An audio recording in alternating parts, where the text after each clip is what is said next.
Welcome to the GigRoots podcast, where we discuss grassroots economics in America.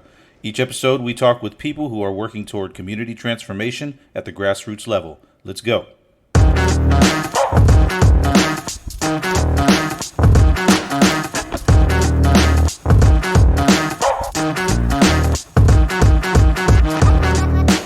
Alisha Lauchie owns and operates 514 Candle Company, spreading light and life through a line of handmade products.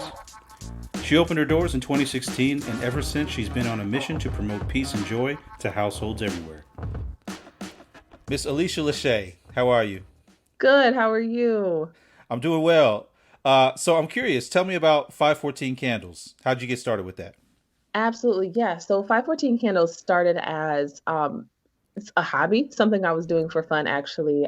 I've always been interested in like making things like crafting, whatever. And so, especially at the time, I didn't have a lot of money. So that's how I was making people's gifts, like for Christmas and things like that. I was always making something. So candles was just kind of like a new thing that I was interested in. And so I started by making those gifts for people. And I got really great feedback. And I was encouraged to maybe see if it could be like a business. And initially I thought, I don't know if people want my handmade candles. Like, why would someone want that? But, and it went really well. And I found the more that I made them, the more that I kind of developed this passion for it. And 4 years later, I'm still doing it. And I see you're at home right now, I take it? I am, yes. I was going to ask if I don't know if you have any candles of yours. If you have your product, I'd love to see it. Too bad I can't smell it because we're Yeah, we're separated. But no, I'd love to see your product at some point. But so definitely. Yeah, yeah, yeah. so you're working from home on this business, Yes. and then I imagine that you try and ship your products out from your home. Is that right? Yep, I do. Okay. So I imagine you've probably got somewhere where you kind of stashed all your inventory and everything that you're working on. I have my candle room in my house. That's my office, and You got that's a where I candle keep my room. candles, and I store all the inventory there too. Okay. So what's your process like of producing your product? I'm curious to know about that. Yeah. So there's actually a lot more science and math that goes into candle making than a lot of people know, but pretty much like I have these ideas, like inspiration in my mind of like what I want a candle to look like, smell like, that sort of thing. And from there, I do a ton of testing to make sure that I have the right combination of wax to fragrance percentage to the right size wick. And if I want to do color, like I have to test that out too. So there's this whole process of like testing, and my husband has seen this where I have like 10 candles burning at once because I'm trying to find the right like a combination. Hmm. But that's usually, it starts with just like kind of this vision in my head, and then it's just that process of testing. And I use soy wax, and that's just an all natural, non-toxic option. So I melt down like soy wax flakes to a certain temperature, and then I add in like whatever fragrances I want to use. After like gluing my wicks in, and then I let it cool, and then that's when my testing starts. And then I have like all these notes that I keep like when I'm testing to make sure like everything is right. And then from there I kind of work on like my packaging and labels, and if I want to have lids and all those like details. And do you have to ask your husband or your kids to be smell testers for you? Always. Yes. Always. What? And before I was married, when I had roommates, they were also my smell testers. So I'd be like, hey, I'm gonna burn this in your room for a few minutes, for like a few hours. Let me know what it does. Let me know if you can smell it. What are some of the most popular fragrances? Yeah. So eucalyptus and peppermint, that's a very popular one. My sugar cookie one is super popular. Ooh. Um, Amaretto, that's a popular one. And then mango, papaya, and sandalwood. Those are some of the main, like, biggest I ones. mean, those all sound amazing. So that's Thanks. that's Yeah, that's that's the goal. I That's the love that. goal. I love that. I like that mango papaya kind of a tropical feel. That's nice. It is. I love that one. So, Alicia, I've been asking, everybody this question, of course, being that we're in the midst of quarantine still. Yeah. hmm We might see a little bit of light at the end of the tunnel, but how has your Yeah. business been affected by things right now? Definitely. So a big part of my business, especially in the summertime, summer and fall, is like pop-up shops, vendor events, craft fairs, shows, that sort of thing. And before quarantine happened, I had probably about five of those scheduled already, registered for this year. And so naturally, of course, when quarantine happened and COVID, those were canceled. And so I was like, man, that's a big part of, what I do. So I kind of need to figure things out and adapt from here. And I already did online sales, but then I just kind of needed to push that even more because now like I'm depending solely on that. So that has looked like me really diving into e-commerce in a way I haven't before, which is something I've always wanted to do, but it's kind of the push I needed to really do it now. So it was a good thing. But from there, it's gone really well. I mean, my online sales have definitely been more than they've been in years past. And I think because, like I said, it was that gentle push of like, this is it. Like this is your only option at this point. So that's probably one of the biggest ways I've had to, kind of shift and move throughout this time. So you have your website, right? Hmm. And what's real quick, what's the website? Yes, it's www.514, like five spelled out FIVE, the number 14, dot life. Okay. And so people who can go that to your website, they can order the products directly from you, right? Mm-hmm. So you've said that during this time you've been trying to focus a lot more on that platform specifically, right? Trying to do Yeah, online shopping and e-commerce. yeah. So what sort of tools or what sort of tips have you gathered or tried to put together as you're trying to promote yourself during this time? Yeah. So being consistent with my Instagram, that's a big one. Instagram, Facebook. I already had those pages, so making sure I'm having like a presence there, and also engaging my followers and my 514 community there. So I've done some giveaways like throughout quarantine. I've done just kind of like polls asking people's opinions on things, just trying to make sure that engagement is there.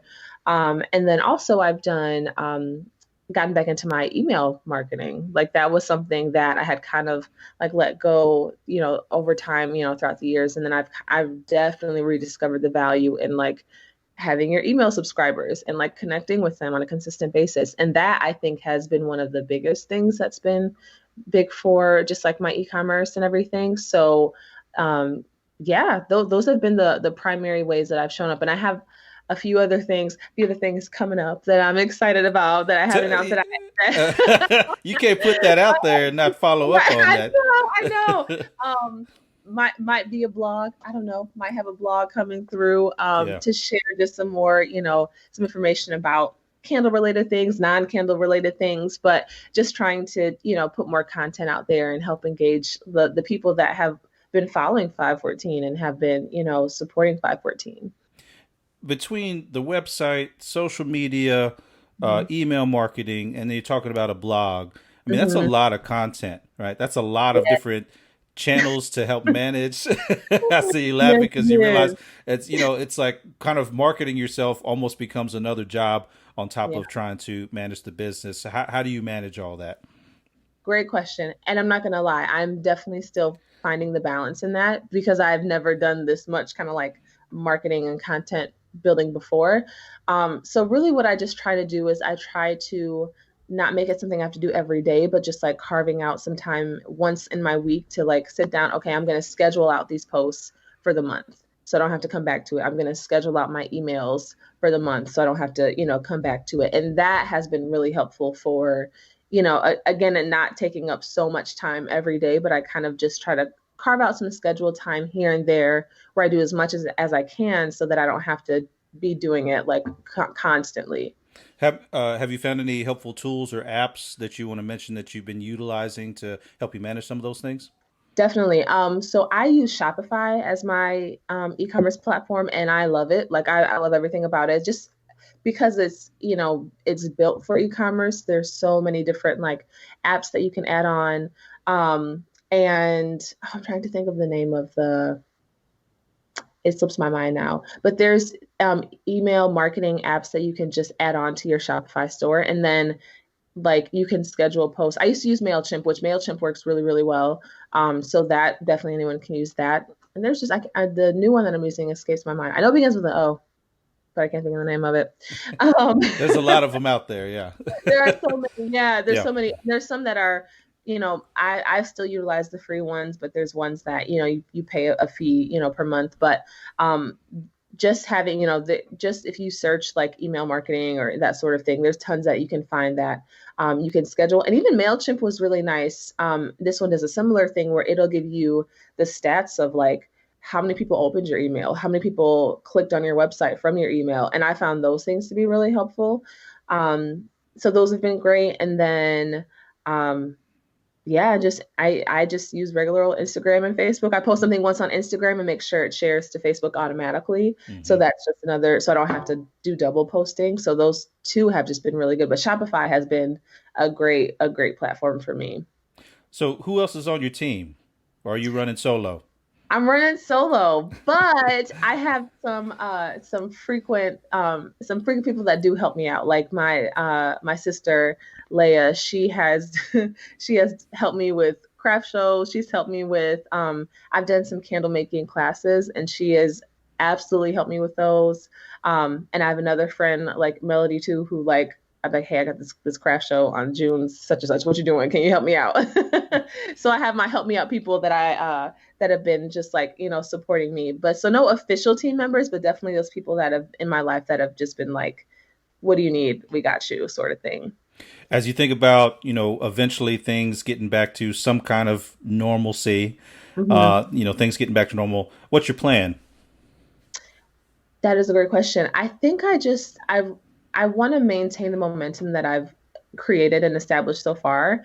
And, I probably will add back in some of that in person, sales or, that in person like the vendor events or that sort of thing. But I love to keep my e-commerce where it is, and well, I'd like to take it up even more. So my plan is just kind of to like respond to the needs of people and see how that goes. Like for me, my candles, it's important for me to have messaging behind them. And I didn't share this, but 514 comes from, that name is inspired by the verse Matthew 5:14, which is, "You are the light of the world."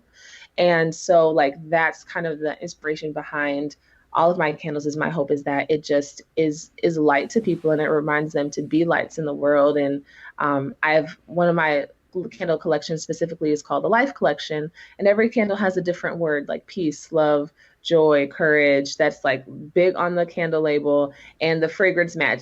I work to try to make sure the fragrance matched that word. So that has been huge for me, like just throughout this process of quarantine and seeing what happens next is like really just pushing those messages, like not just the candles, but like I've seen people like buy them as gifts for other people. Like, oh, I know this person is going through a difficult time, so they could use some peace. Let me buy them this peace candle. They could use more love in their life. Let me buy them this love candle. And my goal is to continue to like shed light on that part of my business, that like it could be utilized as a way to just like encourage one another and encourage yourself too. So I definitely want to just continue to see how people are doing, like as things continue to shift and change, and see how 514 can just continue to encourage people.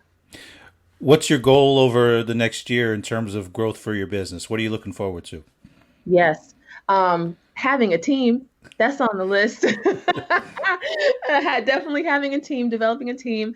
And I want to grow out of my home office. That's my goal. I want to, outgrow that space and look to renting a studio at some point and like needing to do that. So that is huge. And then also I do custom candles as well for businesses, for weddings, that sort of thing. And I really am looking to see that grow a ton. And I have things in the works there too. I have other businesses that have been reaching out to me, and we got some projects going. So just growing beyond my capacity now, so that I have to expand. That's definitely what's my goal for the next year.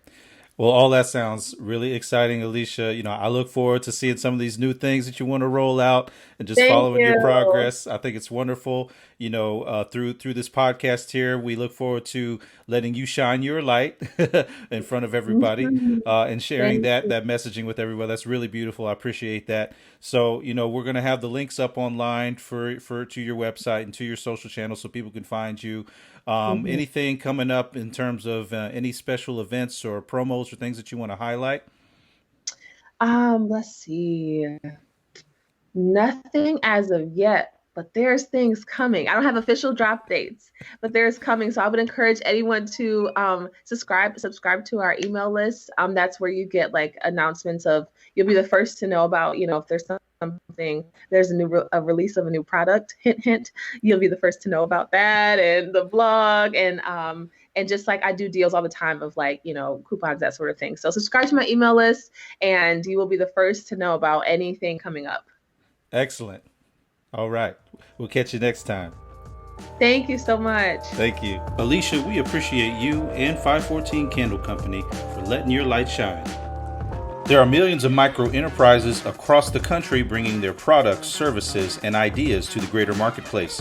When you shop with them, you help bring jobs and economic growth to the communities that need it most. Go to grassrootsgig.com to learn more. Follow us on social media and be sure to subscribe to our podcast on iTunes, Spotify, or wherever you do your streaming. I'm Ethan Daly reminding you to shop in place, to buy local, and to support grassroots entrepreneurship. We'll see you next episode.